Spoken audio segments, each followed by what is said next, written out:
Nos preparamos para hacer esta reflexión sobre el matrimonio católico.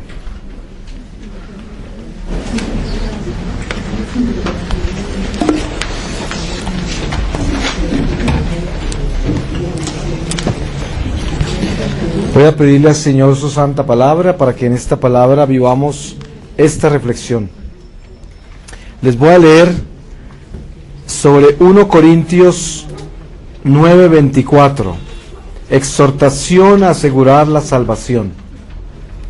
¿No sabéis que los que corren en el estadio, si bien todos corren, uno solo se lleva el premio? Corred pues de tal manera que lo ganéis. Todos los que han de luchar en la palestra guardan en todo una exacta continencia, y no es sino para alcanzar una corona perecedera, al paso que nosotros la esperamos eterna.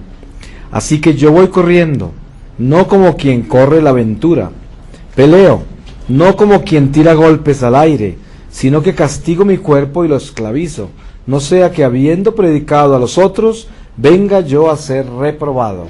Palabra de Dios. Pues ahí comienza el gran testimonio del matrimonio católico. Nosotros vivimos todas esas luchas en un matrimonio y somos llamados a hacer testimonio. Pero lo más importante para comenzar una reflexión tan delicada como es el matrimonio, y mucho más el matrimonio católico, cuando hablamos de matrimonio católico hablamos de Jesús entre nosotros elevando la ley de Moisés a la perfección. ¿Y qué hace Jesús? La eleva al orden sacramental, la pasa de ley y la convierte en sacramento. Eso quiere decir, de ser una ley humana revelada por Dios a Moisés, que se convierte en una ley que describe y singulariza la violación de ella misma, o sea, por eso dice que el hombre no se salva por la ley, la convierte en sacramento. O sea, un sacramento es una promesa, un sacramento es un compromiso, un sacramento es una unción, una gracia, y al mismo tiempo un deber. El sacramento del matrimonio es uno de los 7 sacramentos. Nosotros sabemos que tenemos el sacramento del bautismo, la confirmación, el sacramento de la Eucaristía, tenemos el sacramento de la penitencia, la unción de los enfermos, la orden sacerdotal y el matrimonio. En estos 7 sacramentos nosotros encontramos la iglesia, y la iglesia el cuerpo místico del Señor. El matrimonio por esencia tiene dentro de la iglesia a José y María. Ese es el matrimonio de los matrimonios, porque el matrimonio de José y María es un matrimonio de naturaleza sacramental por concepción divina, porque Dios escogió a José como padre putativo de Dios mismo en la persona del Hijo de la Trinidad. Dios escogió a María como la virgen, la sin mancha, la sin pecado, la primera mujer después de la Eva que cayó, la primer mujer que nace pura, o sea, la Eva, la nueva Eva, la nueva creación, y establece un matrimonio santo entre José y María, un matrimonio que vive en plena y perfecta castidad, y por misterio de la unción del Espíritu Santo se concibe un hijo en el vientre de María. Ese hijo se concibe en el vientre de María, como dicen en algunas partes las escrituras, como el sol que pasa por un cristal sin romperlo ni mancharlo. También, al nacer Jesús, nace sin dolor en el vientre de María, no tiene dolor. De la misma forma que místicamente fue concebido Jesús en el vientre de María, de esa misma mística forma nace Jesús, sin salir de un vientre, como un parto de la Eva desterrada. Cuando Dios desterró a Eva del paraíso, le dijo: darás parto con dolor, por el pecado original. Ahora, ¿cómo creen ustedes que van a ser Jesús del vientre de la nueva Eva? Nace sin dolor. Y encima de eso nace místicamente, porque Él no sale del vientre de María en la forma que sale del vientre de la Eva terrenal mortal, porque ella quedó virgen. Por lo tanto, ese niño místicamente emergió del vientre de María, como místicamente también se concibió, entró. Por eso tenemos que tener muy claro esa parte. Fíjense ustedes los trucos que tienen a veces los rebeldes en el cristianismo. Unos compañeros míos de la Universidad de Los Ángeles que estudiaron conmigo libreto han tenido mucho éxito en la industria y ellos produjeron una película que se llamó La Natividad. No sabe si ustedes la vieron, la produjeron la pasada Navidad. Esa película es parte de una batalla espiritual subliminal de protestantismo contra la Iglesia Católica. Y esto es muy difícil de detectar, pero mire dónde está la guerra. Resulta que la guerra del protestante contra la Iglesia es contra María. ¿Ok? Ustedes vieron que cuando una persona tiene manifestaciones diabólicas, usted le lee el libro de Apocalipsis capítulo 12, una mujer rodeada de bañada y los diablos aúllan, porque no resisten el nombre de María.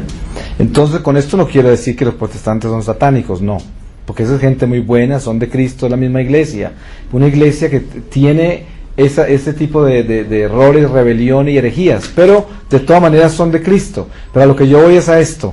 Resulta de que en la película La Natividad muestran a la Virgen María dando parto de Jesús con dolor, con un dolor horrible, y nace, o sea, es una mujer desterrada, una Eva cualquiera, otra mujer como cualquiera otra, todo eso, y todo eso hecho a propósito para desvirtuar la imagen de la Virgen María. Desen cuenta, y yo sé quiénes son ellas, porque parte de la gente que yo me encontré en Hollywood cuando regresé en mi conversión, están estas dos mujeres que produjeron la película, y uno de los hijos de ellas se enfrentó conmigo cuando yo hablé de mi conversión, y les conté lo que me había pasado. Yo no sabía que ellos eran activos en la iglesia, porque normalmente en Hollywood todo el mundo está activo, pero en la iglesia del diablo, ¿cierto? Pero estos, por gracia de Dios, son gente de Dios, y son gente muy buena.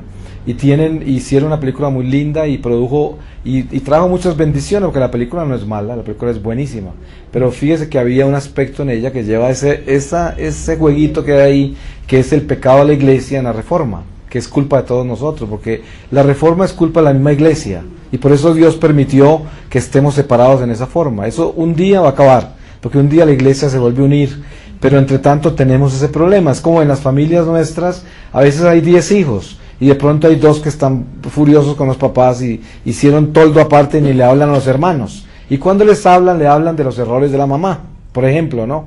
Entonces, pero no dejan de ser hermanos y no dejan de ser la misma familia. Pero lo importante es conocer dónde están los errores y quién tiene la razón, por dónde es. En este caso, el matrimonio de José y María es el principio del matrimonio real. Sabemos nosotros que por el bautismo somos reyes, por Cristo, porque nosotros nos cristificamos en el bautismo. Cuando tomamos la Eucaristía, estamos tomando la carne y la sangre de un rey, y por lo tanto, la sangre mala nuestra se convierte en sangre buena durante esa Eucaristía. Si nosotros fuéramos fieles a la Eucaristía, de verdad, como debemos serlo, nuestra sangre sería una transfusión. La sangre de Cristo de la Eucaristía sería una verdadera transfusión.